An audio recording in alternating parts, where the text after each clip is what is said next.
Liberals gave more money to the Lincoln Project than they did to many Democratic Party efforts to win state legislatures. And as David Sirota notes, data suggests that the Lincoln Project's ads did nothing to reduce support for Trump or even push voters to the left. Friend of the show, journalist and editor-at-large with Jacobin, David Sirota, discusses how that strategy dramatically backfired. Great to see you, David. Good to see you, David.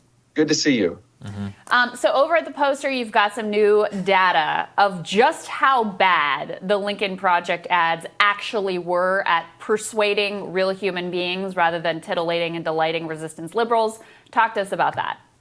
Sure. We obtained some data that had been circulating among third-party groups that tested the effectiveness of ads. These third-party groups wanted to see which ads were doing the best in terms of moving voters to Biden away from Trump.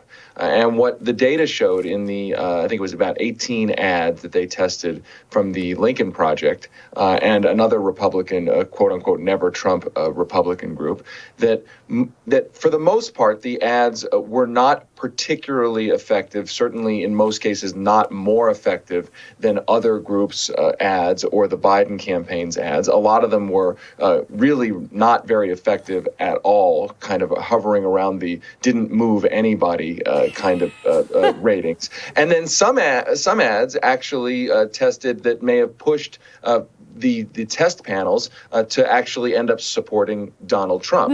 So it's relatable, actually. It is amazing. I mean, the point here is that the idea of the Lincoln Project or any other never Trump Republican group being responsible for the election results, for helping Joe Biden win, for swaying the election, it is absolutely absurd. I mean, it's not to say that one or two of the ads from these groups didn't work. I mean, some of them worked a little bit.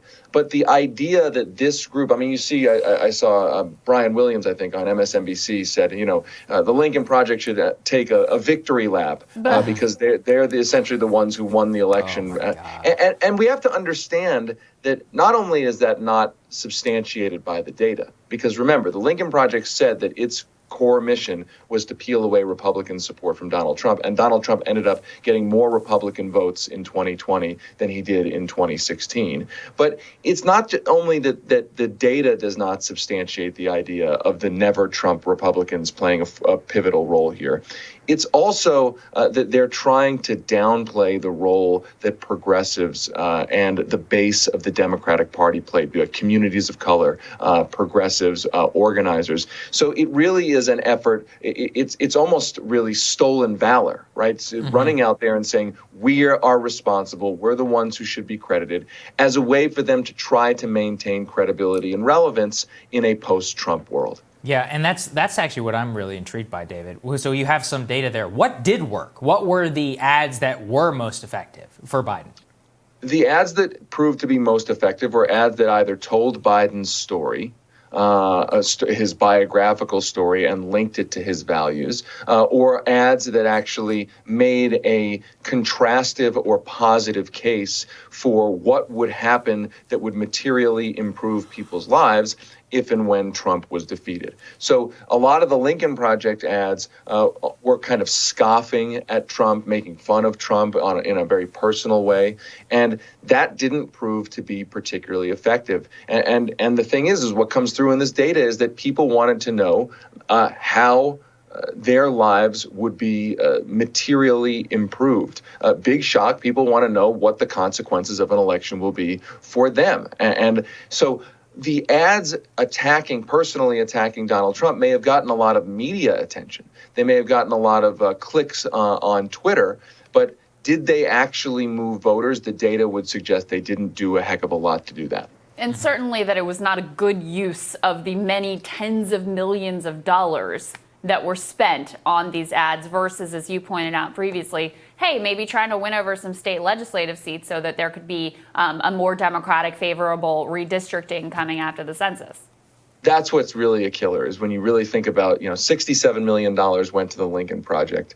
That is more than the Democratic campaign, the national Democratic campaign, to win state legislatures in advance of redistricting, which will change the congressional lines for a decade. And so when you start thinking about resource allocation, that's where things become kind of mind-boggling. And the lesson to take away here is, which is important moving forward, this is not just to look back and say, to sort of laugh at them or scoff at them. It's to say, listen, when people are making resource allocation decisions, where should I donate money? What should I support?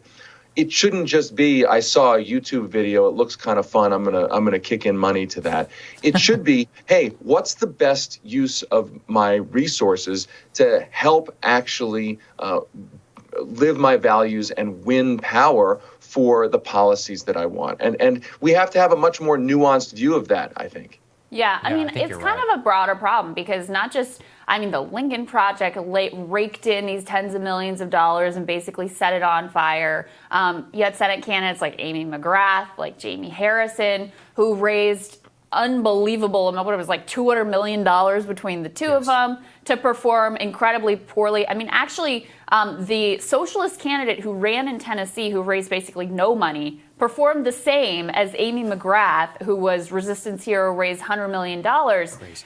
And so on the one hand, it's obviously phenomenal that Democrats and the left have this grassroots base of support, that they can kick in that money, that it's become part of the ethos and the psychology to kick in those donations to candidates and causes that they feel are important. But at the same time, you do end up with this phenomenon where rather than it going to something that may be less sexy, a state legislative race, it goes to whatever captures people's attention in the national media.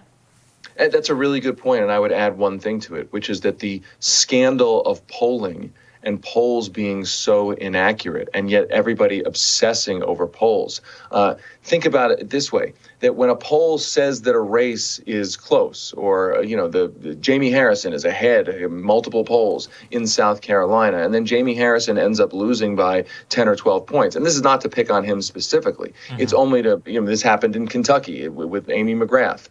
This happened across the country where polls showed races close, but then the races weren't actually close. And the key thing to think about is that the poll itself drove lots of money to those candidates, and maybe that wasn't deserving. Maybe that shouldn't have happened. It kind of reminds me, frankly, of the financial crisis where, you had crappy mortgages that were slapped with a AAA rating on them, and lots of investors invested in them, and then the security wasn't worth what it was supposed to be worth. It's kind of the same thing with a fraudulent poll or a set of fraudulent polls. No, that's such an apt comparison. Thank you for joining us, David. Really great to see you, David. Great reporting on this. Thank you.